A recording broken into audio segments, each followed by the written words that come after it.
Hello guys, pag-usapan lang natin ang nakakagulat na balita umano sa Katden. Na ayon guys sa media, marami daw kissing scene sina Catherine Bernardo at Alden Richard. At ang isa pang nakakagulat umano guys, ay meron daw silang bed scene. Sa tagal-tagal ng mga ginagawang movie ni Catherine Bernardo, ngayon lang natin siyang nakitang mayroon bed scene. Nakasama pa si Alden Richard, 'di ba? Kasi guys, nag-matured na daw kasi si Catherine Bernardo. Ayon yan guys sa kumakalat na issue umano sa social media. Kung napapansin ninyo, lahat ng ginagawa ngayon ni Catherine Bernardo, lahat yan ay hindi niya pa nagawa noon.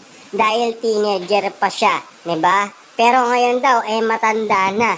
Kasi nga daw, talagang nag-travel na siya mag-isa. Pumunta ng Australia.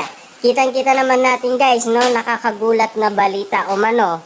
Ngayon lang magkakaroon ng bed scene si Catherine Bernardo at Alden Richard. Napakagandang eksena nga naman guys na inihintay ng mga netizens noon pa. Kasi more than 5 years nga naman kasi ang inintay nila sa pagbabalik tambalan ni Alden Richard at Catherine Bernardo. Yan kasi guys ang nakakagulat na balita na galing mismo guys kay Joros dahil naulat nga naman yan dahil na-interview siya ng balita. Kitang-kita nyo naman guys, no?